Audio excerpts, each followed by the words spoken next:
Hello, welcome from the South. I'm Luis Alberto Matos from the teleSUR studios in Havana, Cuba. We begin with the news.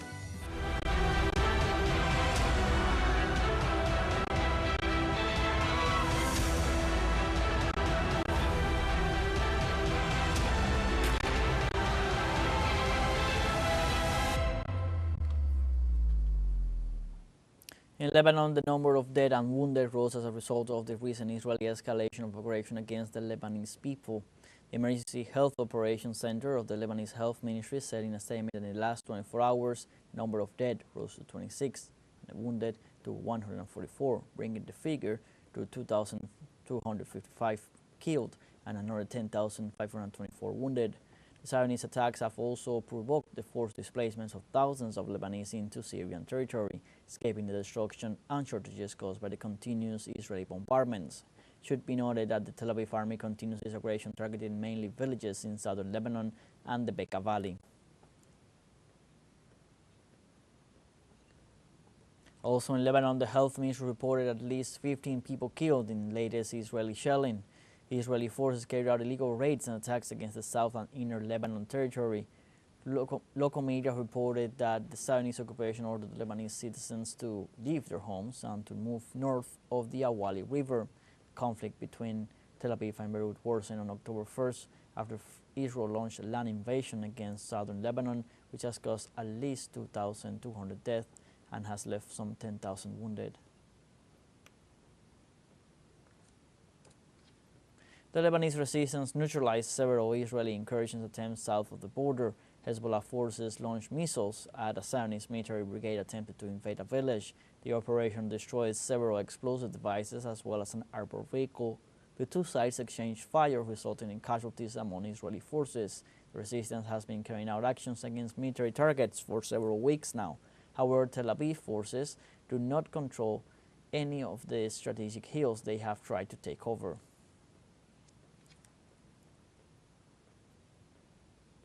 And in Palestine, the Israeli aggression has killed more than 42,227 people to date and wounded over 98,000 people. Local authorities reported that Israeli occupation forces committed 4 massacres in the last 24 hours. Health authorities registered at least 52 Palestinians killed in the latest Zionist attacks. Local media denounced that Israel is shelling shelters and residential homes in northern Gaza, injuring hundreds. Authorities also denounced that occupation forces prevent the movement of emergency teams, making it difficult to rescue the wounded and those trapped under the rubble.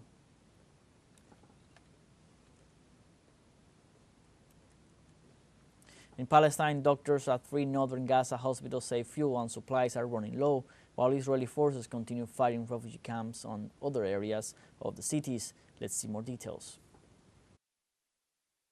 Despite international calls for a ceasefire and condemnation of attacks on refugee camps and so-called safe zones, Israel continues to indiscriminately bombard Gaza and block humanitarian aid, medical supplies and fuel. In this regard, the Kamal Adwan Hospital and the nearby Al-Ada and Indonesia hospitals are facing a catastrophic situation that will worsen in the coming hours if there is no fuel supply for emergency services. The number of those arriving on a daily basis at the reception and emergency department of Al-Ada Hospital are very large numbers of injured people. We perform dozens of surgical operations. Medical teams work for more than 16 hours a day to save the lives of citizens in northern Gaza Strip. We, at Al-Ada Hospital, are truly suffering from a shortage of medicines and medical supplies, severe shortages, zero fuel stocks. We work in very difficult and very complex conditions. As of Thursday, Kamal Adwan, Al-Ada and Indonesia hospitals had a total of at least 196 patients admitted, including several pregnant women about to give birth, according to doctors, who said more wounded were still arriving. President of Turkey, Recep Tayyip Erdogan, accused the Israeli regime of expanding genocidal warfare in the region. The Turkish president remarked on the first year of the recent Israeli genocidal escalation against the Palestinian people and the continuing aggression against other peoples in the region, urging the international community not to ignore the Israeli aggression as it aims not only to maintain stability in Palestine and Lebanon, but also seeks to expand the conflict to the whole region. Erdogan also confirmed that his country is keeping a watchful eye through its intelligence service on the Zionist occupation moves.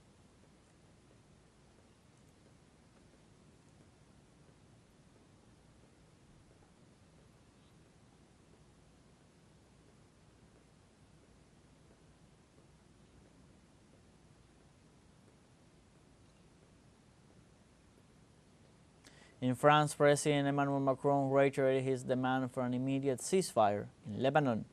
By means of a statement, the French president set out his position in a telephone conversation with the president of the Lebanese Chamber of Deputies, Nabi Berri.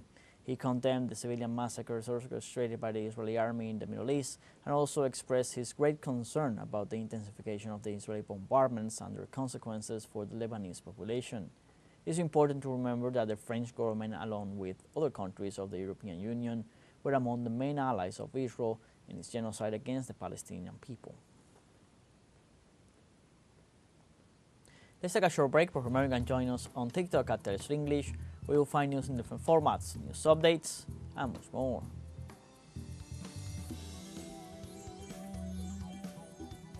We'll be right back. Stay with us.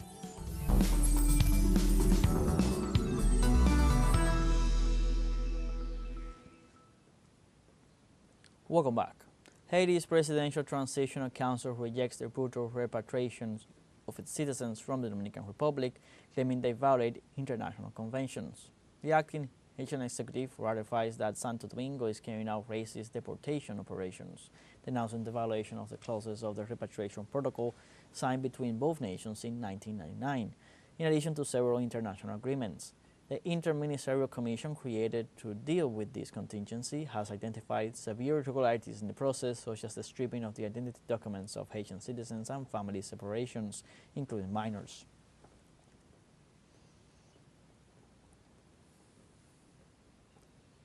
And in Venezuela, indigenous peoples marched through the streets of Caracas to commemorate the Day of Indigenous Resistance, raising banners of anti-colonialism and anti-imperialism.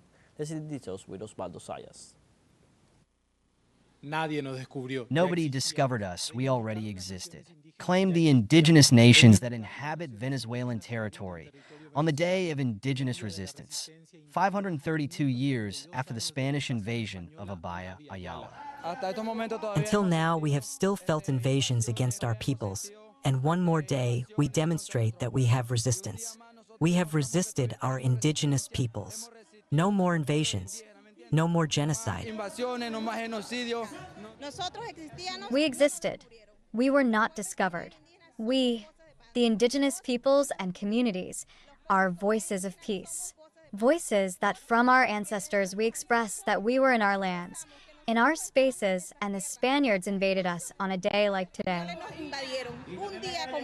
In Venezuela, the indigenous nations represent approximately 2.8% of the population and live in just over 3,000 communities. For them, colonialism continues to exist, although it is changing its forms with the passage of time. Today we vindicate the existence of the more than 50 indigenous peoples that exist in Venezuela and more than 400 indigenous peoples throughout the Americas in all of our Ayala area. We continue to vindicate that historical struggle that today we see as a new colonialism that tries to criminalize, that tries to make history and fundamentally our indigenous peoples invisible. The indigenous peoples valued the legislative advances that the Bolivarian Revolution has given them and remembered with affection President Hugo Chavez for having made the native nations visible. We are here, 532 years of our indigenous resistance. Here we are, the native peoples, made visible thanks to the law given to us by our president, Hugo Chavez. Commander Chavez made us visible, and for us, October 12th is to thank Supreme Commander Hugo Chavez and our President Nicolas Maduro and tell him that we, the indigenous peoples, are with him, no matter what struggles may come. The indigenous nations raised the banner of struggle against a colonialism that persists and seeks to crush the cultural legacy and contributions of the original peoples, even after 532 years of invasion and genocide. Osvaldo Sayas, teleSUR, Caracas, Venezuela. The Colombian army has launched a significant military operation against FARC dissidents, particularly targeting the Central General Staff faction led by Ivan Mordiscos. This operation follows a violent attack on the town of Morales, where dissidents assaulted a police command post, resulting in the death of 2 police officers and injuries to 6 others. The EMC faction alone is estimated to have around 4,000 fighters operating across various regions in Colombia. In this regard, General Luis Cardoso, commander of the Colombian National Army, said that one of their main goals is to reclaim a town of over 8,000 people currently under the control of FARC dissident groups.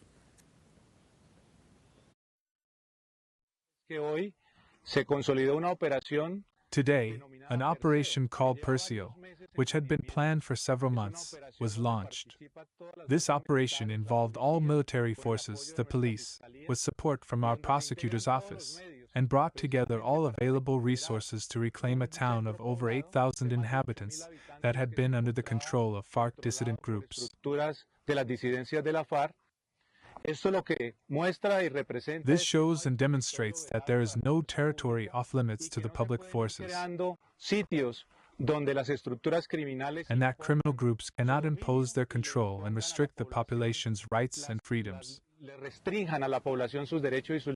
President of Colombia, Gustavo Petro, announced his upcoming visit to El Plateado, an area in the southwest of the country where a military operation has been deployed to restore peace. By orders of the head of state, the troops of the military forces were deployed in the village located in Argelia, in the department of Cauca. There, the situation of violence created by armed groups outside the law has aggravated the conditions of its inhabitants, restricting their fundamental rights. The president assured that his entire cabinet will move to the area to draw together with the inhabitants an investment plan.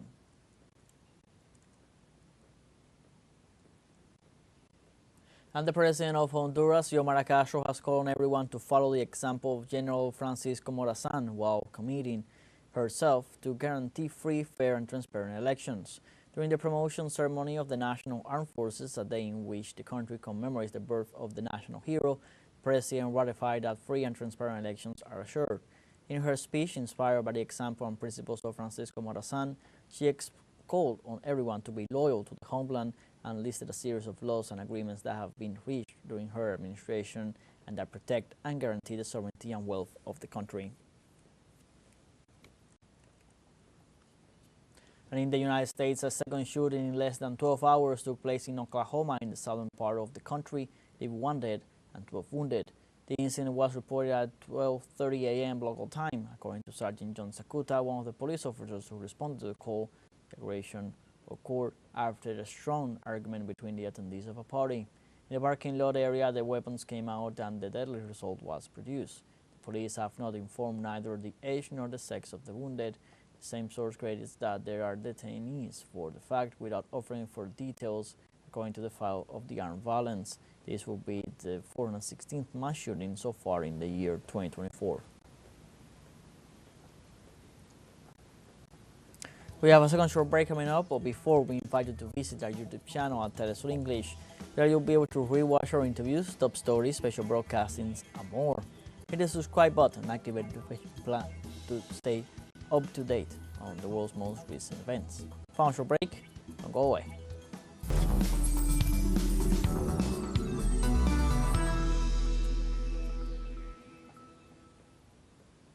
Welcome back. Haiti's Presidential Transitional Council rejects the brutal repatriation of its citizens from the Dominican Republic, claiming they violate international conventions. The acting Haitian executive ratifies that Santo Domingo is carrying out racist deportation operations, denouncing the violation of the clauses of the repatriation protocol signed between both nations in 1999. In other news, in Russia, the foreign ministry denied that the BRICS group wants or intends to become a military alliance following recent accusations by Western nations. Through a statement, Foreign Minister Sergei Lavrov recalled that the BRICS are a multidisciplinary strategic partnership based on 3 key pillars: politics and security, economy, and finance, culture and humanitarian relations. The Russian foreign minister also added that one of the main objectives of the BRICS is to create a fair and multilateral world economic system with no room for war or military interest. It is important to note that these statements came only 2 weeks before the 14th BRICS summit to be held in the Russian city of Kazan from the 22nd to the 24th.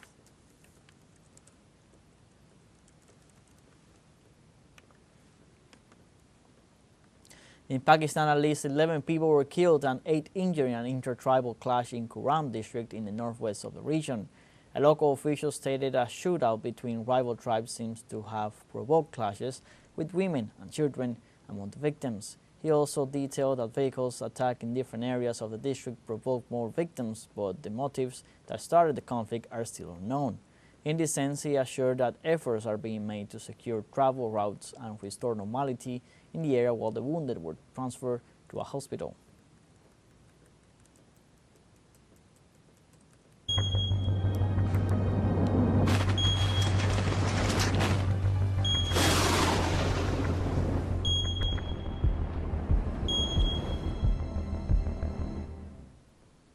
In Brazil, at least 7 people are reported dead and more than 1 million inhabitants without power as a consequence of the strong storms in the state of Sao Paulo.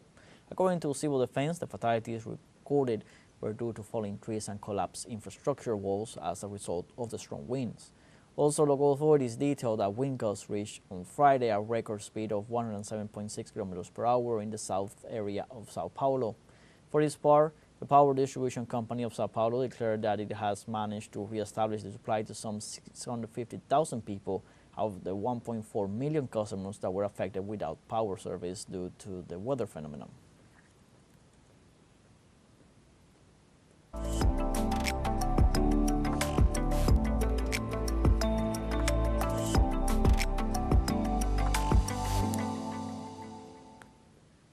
Nicaragua celebrates the second Marimba Festival, a musical instrument representative of the cultural heritage of this Central American country.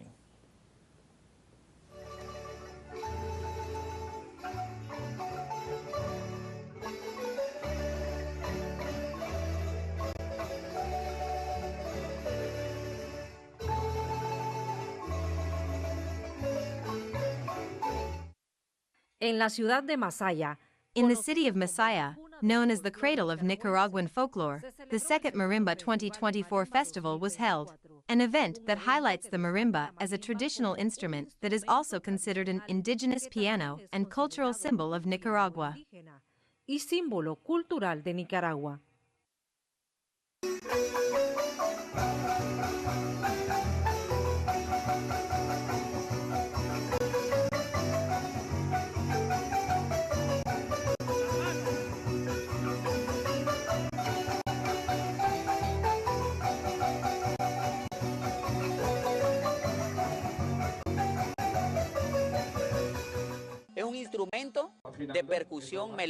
It is a melodic percussion instrument with 22 keys tuned in our major scale. It is said that the marimba has more than 180 years here in this area of Nicaragua. The marimba is practically a national instrument of Nicaragua.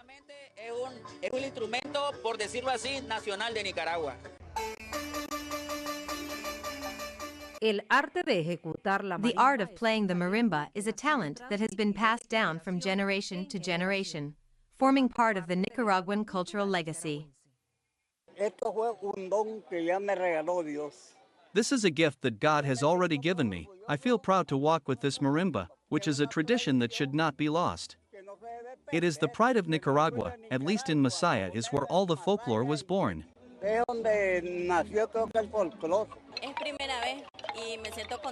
It's the first time, and I'm happy because it's something very valuable for the values of those who are growing up.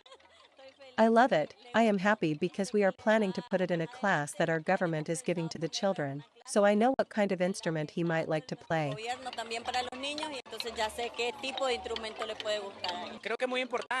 I think it is very important to maintain the culture and transmit it to the new generations. For example, my father gave it to me, I will transmit it to my son. And it is important that people and children learn how it is executed because it is an honor for the nation.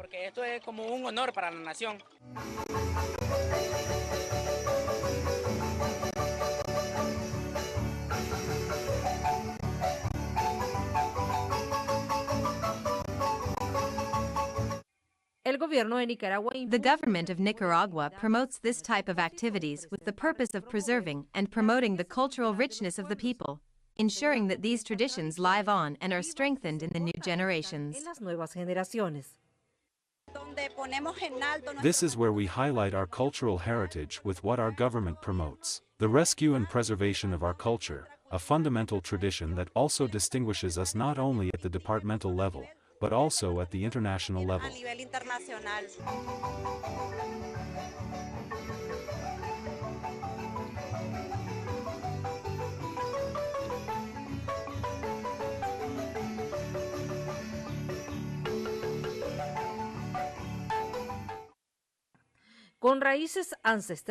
With ancestral roots, the marimba has accompanied festivities and celebrations throughout the country, becoming a symbol of cultural identity. Let's discover together the history, rhythms, and magic that make the marimba the pride of Nicaragua. Kenia Doña, TeleSUR, Nicaragua. We are from the end of this news review. You can find these and many other stories on our website, telesurenglish.net. So join us on social media: Facebook, X, Instagram, Telegram, and TikTok. For TeleSUR English, I'm Luis Alberto Matos. Thanks for watching.